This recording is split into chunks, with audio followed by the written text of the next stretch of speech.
लोरी truck house. Sainikpuri नाम के गांव में अखिल नाम का एक लड़का रहता था। अखिल के पिताजी अखिल के बचपन में ही गुजर गए थे। इस वजह से घर की सारी जिम्मेदारी अखिल पर आ गई थी।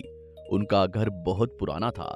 अखिल का सपना था कि वो एक अच्छा घर बने और उसकी माँ कोई परेशानी ना देखे। अखिल एक लॉरी ड्राइवर था।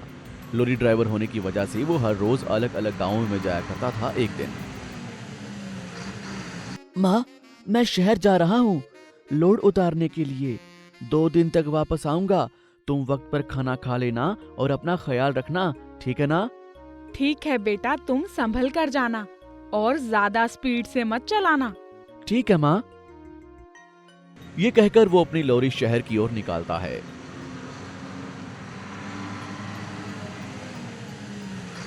उस दिन रात को मौसम बहुत ठंडा था। बहुत जोरों की बिजलियां कड़क रही थी। बारिश पड़ रही थी। इस बारिश की वजह से अखिल का घर टूट जाता है। अखिल की माँ बारिश में एक पेड़ के नीचे भीगते हुए खड़ी रहती है और अपने मन में सोचती है, पता नहीं इस बारिश में मेरा बेटा कैसे लॉरी चला रहा होगा। अंधेरा बहुत हो गया है। हे भगवान, मेरे बेटे की मदद करना। ये कहकर वो भगवान से प्रार्थना कर रही थी और इधर अखिल अपने मन में सोचता है, अरे बारिश तो बहुत तेज हो रही है, पता नहीं माँ कैसी होगी। ये सोचकर वो लॉरी को वापस गांव की ओर मोड़ता है।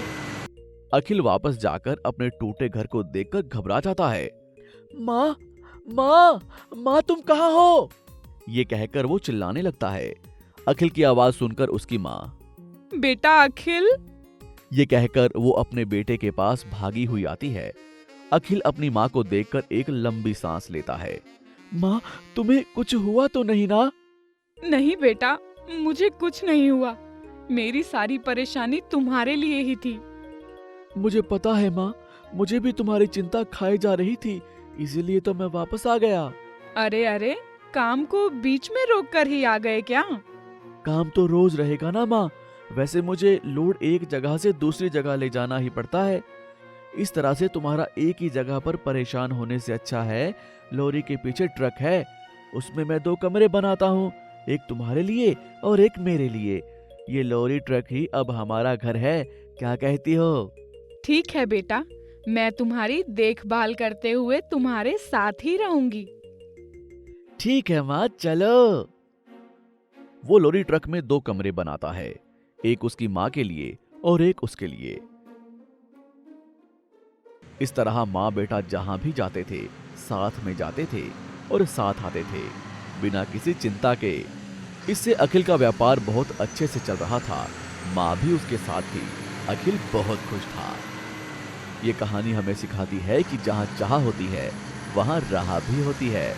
आपको हमारी ये कहानी कैसी लगी हमें कमेंट बॉक्स में जरूर बताएं। और यदि आप ऐसी ही और भी कहानियां सुनना चाहते हैं तो हमारे चैनल को सब्सक्राइब करना ना भूलें। शुक्रिया। मछलीपट्टनम नामक गांव में चमनलाल नाम का एक मछली का व्यापारी रहता था। उसने मछलियों के व्यापार में बहुत अच्छा पैसा कमाया था। अब वह दूसरे व्यापार के बारे में सोच रहा था। वह अपने गांव वालों के मनोरंजन के लिए कुछ करना चाहता था।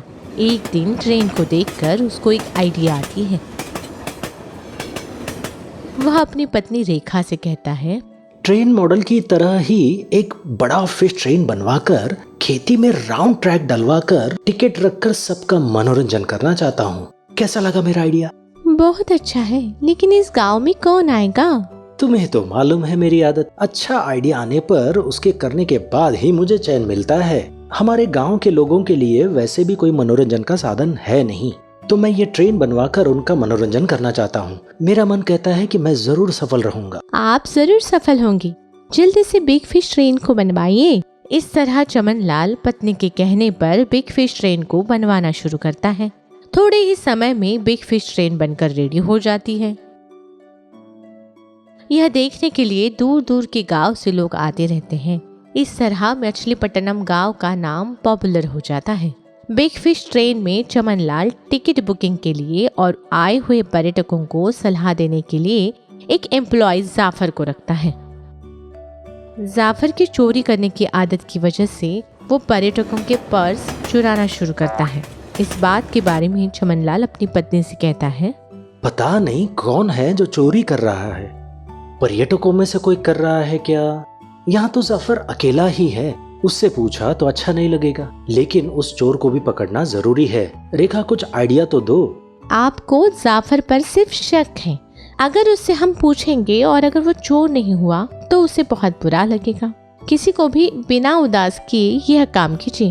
अपने 4 आदमियों को बुलाकर उनकी जेब में ब्लेड रखकर घूमने के लिए कहिए, तब असली चोर का पता चल जाएगा। चमनलाल को यह आइडिया बहुत अच्छी लगती है। अगले ही दिन आप लोग बिग फिश ट्रेन में पर्यटक की तरह टिकट खरीदकर अंदर जाइए। आप अपने जेब में ब्लेड रखकर जाना मत भूलना। चोर जो भी हो, आपके बैग पैकेट में हाथ रखेगा तो उसका हाथ कट जाएगा। इससे चोर कौन है पता चल जाएगा। जैसे चमनलाल ने कहा था वैसे ही चारों करते हैं। इस बात से अनजान जाफर जेब में पर्स निकालने के लिए हाथ डालता है तो उसका हाथ कटकर खून निकलना शुरू हो जाता है।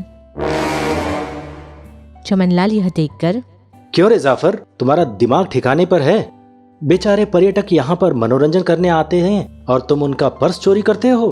डायरेक्टली पूछा तो तुम झूठ ही कहोगे, इसलिए इस तरह का आइडिया कर तुम्हारा भांडा फोड़ना पड़ा। ये कहकर चमनलाल जाफर को पुलिस के हवाले कर देता है। बाद में एक अच्छे आदमी को अपॉइंट करके अपने बिग फिश ट्रेन को चलाते हुए सारे गांव वालों का मनोरंजन करते हुए आगे बढ़ता है।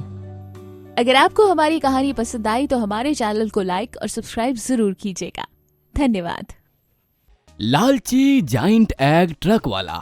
दौलतपुर में कड़क पुलिस ऑफिसर ट्रक ड्राइवर को पकड़ लेता है। इस कहानी में हम देखेंगे कि उसे क्यों पकड़ा, उसने क्या किया था। दौलतपुर नाम के एक गांव में लाल सिंह नाम का एक आदमी रहता था। वो बहुत लालची था। एक दिन वो ट्रक में 3 आदमियों को बिठाकर लेकर जा रहा था। तभी एक कड़क पुलिस ऑफिसर उसको रोकता है और कहता है,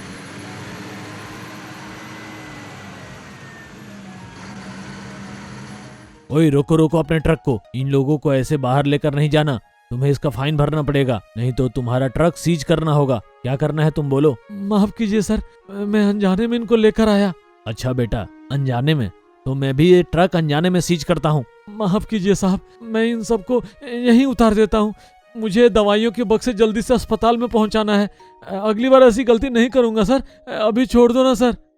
ठीक है, अगली बार ऐसा किया तो ट्रक के साथ तुझे भी अरेस्ट कर लूंगा। ऐसा बोलकर पुलिस लाल सिंह को छोड़ देती है।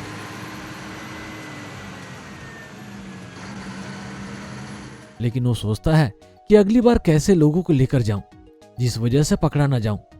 तभी उसके दिमाग में एक आइडिया आता है। वो ट्रक के नीचे एक डिब्बा लगाता है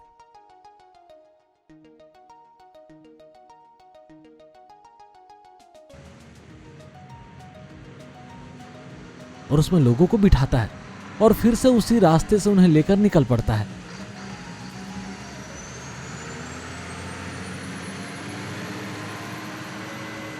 तभी उसे फिर से वही पुलिस वाले रोकते हैं और कहते हैं, उस दिन भी तुम ही थे ना जो लोगों को लेकर जा रहे थे?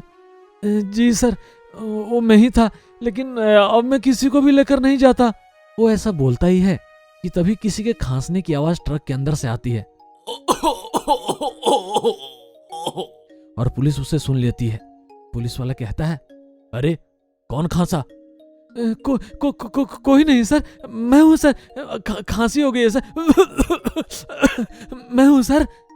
लेकिन पुलिस ट्रक को देखता है, फिर भी उन्हें कोई नहीं मिलता और वो कहते हैं, ठीक है जाओ। ऐसा कहकर वो उसे छोड़ देते हैं। लाल सिंह सभी लोगों को उनके गांव में छोड़ देता है और उन लोगों से पैसे लेता है। लेकिन वो सोचता है कि आज तो पुलिस से बच गया, लेकिन अगर पकड़ा गया होता तो मेरा ट्रक सीज कर देते। कल से मुझे कुछ दूसरा तरीका करना पड़ेगा। दूसरे दिन वो अपने ट्रक में पार्सल के पीछे जाइंट एग रखता है और उसमें लोगों को छुपाकर लेकर जाता रहता है। आगे जाकर फिर से पुलिस वाले उसे रोकते हैं। अरे ये क्या है रे? बड़ा अंडा कहां से लाया? क्या है इसमें? साहब, मेरी मुर्गी का अंडा है। इतना बड़ा कैसे रे? तुम्हारी मुर्गी क्या डायनासोर जितनी बड़ी है जो इतना बड़ा अंडा है? अरे मेरी मुर्गी है, अब बड़ा है तो मैं क्या करूं? अबे पुलिस से जुबान लड़ाता है, अभी देखता हूं तुम्हारी मुर्गी कितनी बड़ी है और अंडे भी कितने बड़े हैं। पुलिस जाकर उस अंडे को चेक करती है और अंदर से कुछ लोग निकलते हैं। पुलिस कहता है तो ये है मुर्गी का अंडा। अब चलो, तुम्हारा ट्रक और तुम्हें भी अंदर डालता हूँ।